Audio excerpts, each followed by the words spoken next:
Conor, how difficult has it been recovering from the injury and, just going through this 5 years of being on the sidelines? Joe, I'm strong. I'm strong-minded, and you've got to be. So what other option had I got but to get back on my feet again and build myself back up? And I relished the opportunity to do so. And that's it. Here I am back. What's done is done. What's in the past is in the past. Now we are here in the future, and the fight is booked. And I am incredibly encouraged and excited to grace the Octagon once again. Well, we're incredibly excited to see you. Max, what are your thoughts on a guy like Conor being out for 5 years, having that brutal injury while the entire time you've been very active? It doesn't matter, I see a lot of people talking about it, but we're fighters, man. This is what we do. I can't wait, man. I'm looking forward to the best version of Conor. Unfortunately for him, his opponent is a guy that's on the level in this fight in Max Holloway, which in turn makes the question more valid. Who do we see inside the Octagon? My thought is we see a Conor McGregor that's as focused and committed as he has ever been.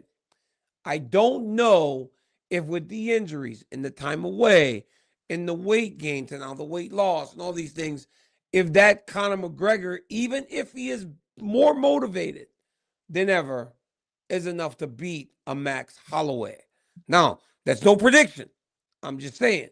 But also, you don't get better at something by not doing it. Yeah. That's just the case, right? So you can train as hard as you want, but at the end of the day, it's still been about 4 or 5 years since he last. Conor McGregor is fighting at 170, your weight class, against Max Holloway. Do you think he can beat Max at 170? No, I think Max gonna win. I'm super fan of Max Holloway, but he fighting more, McGregor is 5 years without fight, so I don't think he's gonna beat Max Holloway. Even though they're fighting at 170 and Max has never gone there? No, I don't think so. I think Max gonna win. Conor McGregor making his return. What was your reaction when that was announced?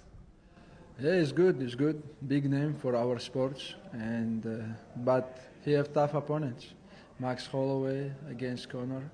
I think Max can beat him. Obviously, he's coming up against Max Holloway in a great fight. How do you see that matchup between those two? Personally, I think because it's at welterweight, I see Conor knocking him out. Like, everyone's counting Conor out and thinks that Max is going to win. If it goes to the later rounds, yeah, Max definitely probably start piecing him up on the feet because he's got that cardio and the volume, but the fact that it's at welterweight, I think, favours Conor because Charles made Max look small at lightweight. So imagine how big Conor's going to look compared to him at welterweight. Glove on me. I'm going to laugh in your face.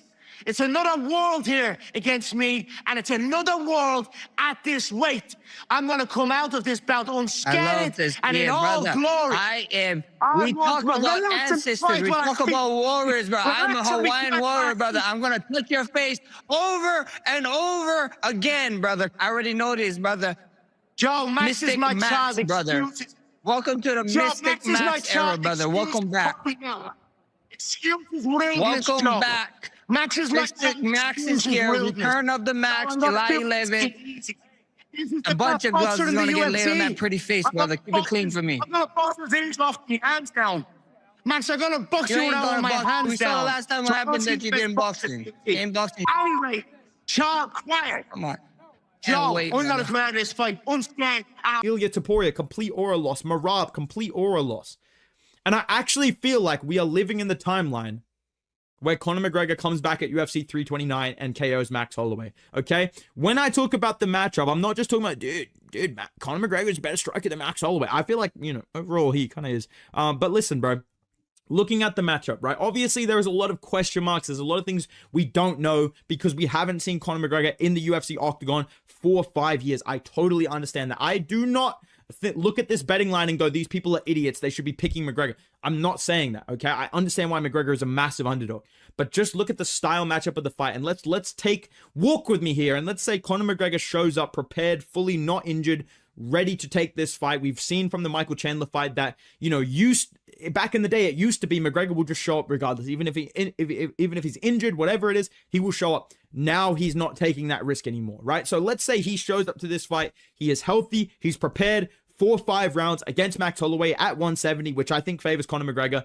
This is what I see happen. Mixed martial arts has seen plenty of big fights over the years, but Conor McGregor stepping into the cage against Max Holloway had the fan base split right down the middle. And it's been that way since the matchup was first announced. Walk into any gym, scroll through any comment section, sit down at chapter 3, style and strategy debate at any bar where two fight fans happen to be arguing, and you'll find people picking sides like their lives depend on it. Here's why this matchup hits different from most. McGregor brings the kind of power and championship pedigree that turned him into a global name in the first place, long before most casual sports fans had ever heard the words octagon or submission. Add his fight IQ into the mix, the way he reads an opponent's rhythm and waits for the exact right moment to strike, and you've got a guy who's shown time and again that he can end a night in a single exchange. 3 seconds, that's sometimes all it's taken. Plenty of longtime fans look at that resume, the highlight reels, the knockouts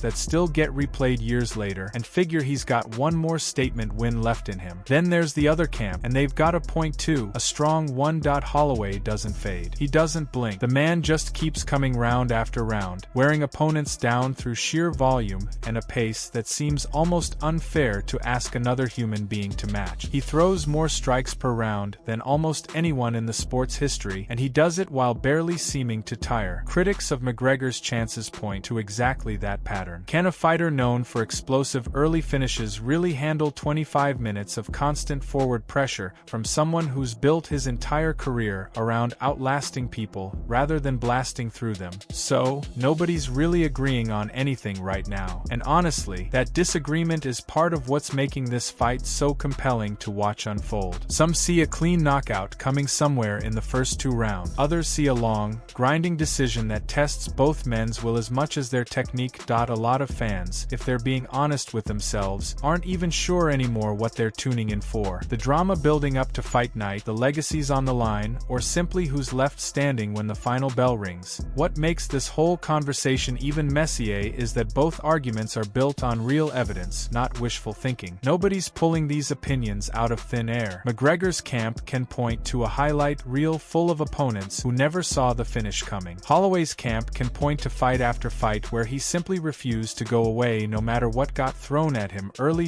So when fans argue about this matchup, they're not really debating opinions so much as they're debating two completely different ways of winning a fight, and which one holds up better under the bright lights. You know, I think Conor McGregor has, for Conor McGregor, it's in the opponents, because Conor McGregor, when he fights people that aren't the elite of the elite, he still looks like a world beater, because when he fought Donald Cowboy Cerrone, right before he went to the Dustin Poirier fight 2 and 3, he beat him in like a minute, right? He's fighting the most elite fighters in the world. So when you say that, how much slippage was there? So when he loses to Dustin Poirier in Abu Dhabi, right? That was 7 years past the first fight. You're obviously both going to be better. Dustin just so happened to be a better mixed martial artist at that point in their careers. Second time they fought, Dustin's piecing him up again, but then he breaks his leg. But when he fights people that aren't on the level. One voice that's landed firmly in McGregor's corner belongs to George St-Pierre, the former 2-division UFC champion, and a guy whose opinion carries real weight in this sport, partly because he's never been one to hand out compliments lightly. Pierre isn't talking about punches or takedowns when he makes his case, though. He's talking about something bigger than the fight itself. According to St-Pierre, McGregor's reach goes way past the octagon, further than most people in combat sports ever manage to stretch their name. Most fighters, even great ones, stay confined to their sport. Their names mean something to fans, sure, but they don't crack into mainstream culture the way movie stars or musicians do. McGregor broke that mold completely. He didn't just win fights. He turned MMA into something people who'd never watched a single bout suddenly cared about, talked about, and tuned in for. That's the distinction St-Pierre keeps coming back to whenever he's asked about McGregor's legacy. There's a difference, he argues, issues between being respected inside a sport and being recognized outside of it. Plenty of champions earn the first. Almost nobody earns the second. McGregor, in St-Pierre's view, is one of the rare few who managed both at the same time and did it on a scale the sport hadn't really seen before him. People who couldn't name another UFC fighter, people who've genuinely never sat through a full card, still know exactly who Conor McGregor is. That kind of crossover doesn't happen by accident, St-Pierre points out, and it certainly doesn't happen often. You can count on one hand the fighters who've pulled it off. It's worth sitting with that for a moment, because St-Pierre himself is no stranger to success at the highest level. He's faced elite competition, held titles across 2 divisions, and built a reputation most fighters would consider career-defining on its own. Yet even he draws a clear line between that kind of respect, the kind earned strictly inside the sport, and the kind of cultural footprint McGregor managed to leave. That's not a small distinction coming from someone with St-Pierre's resume. Can put another one, I would say Conor McGregor, because he brought the sport to a different level. Yeah. Of in terms of notoriety, people know. Yeah, notoriety. Like, he's bigger than the sport. Yeah. There's the martial arts circle, the sport circle, and then something that englobed that, the entertainment circle. And he's in. He broke through the entertainment circle, and not a lot of athletes have. Pierre didn't stop at influence, though. He also zeroed in on something harder to measure, something that doesn't show up in a record book or a highlight reel. McGregor's knack for making people feel something before a fight even starts. Think about it for a second. Some fighters walk to the cage and the crowd watches politely, maybe claps, settles in for a good technical bout. McGregor walks out and the entire building splits in 2, half of them losing their minds cheering, the other half just as loud, booing him out of the arena. That's not an accident either, according to St-Pierre. He pointed to McGregor's personality, magnetic one minute, infuriating the next, completely unpredictable from one interview to the next, as the reason fans simply cannot stay neutral about him. You either love the guy or you genuinely cannot stand him. And either way, you're tuning in to find out what happened. And here's where St-Pierre pushed back hard against a criticism he hears constant. A lot of people assume McGregor's fame is just marketing, just talk, just hype built on press conferences and trash talk rather than actual fighting skill. St-Pierre flatly disagrees with that take, and he doesn't hedge about it. He brought up McGregor's left hand, specifically calling out the precision behind it, the kind of technical sharpness that doesn't come from charisma alone. No matter how good someone is at selling a fight, you don't finish the fighters McGregor has finished in the ways he's finished them, without real skill sitting underneath all that noise. The showmanship got people watching in the first place. The skill, St-Pierre insists, is what kept them watching long after the trash talk faded into the background. It's an important point, and one that often gets buried under all the headlines about press conferences and pull-apart brawl. Strip away the microphones, the stare-downs, the viral sound bites, and what's left is a fighter whose technical resume speaks for itself. St-Pierre's argument at its core is pretty simple. Charisma can sell a fight, but it can't win one. McGregor has consistently done both, and that combination, rare as it is, might be the real reason fans can't look away no matter how this next fight ends up going. It's because most of the fights create an emotion. Like, Conor was the best also because he was very charismatic. Yes. Like, he used to create an emotion out of it. You know, you could look at Conor and be like, I don't care. It's either you love him, you want to see him win, or you want to see him lose. But behind that, he was able to back it up because he was like a sniper with that left hand. Like, boom. Like when he knocked out Eddie Alvarez, you know, he was like, and he goes, ba, ba, ba, ba, ba. And I was like, dude, like, just beautiful tech. Like I said, for me, and then he gets on the mic, he goes, woo, Joe.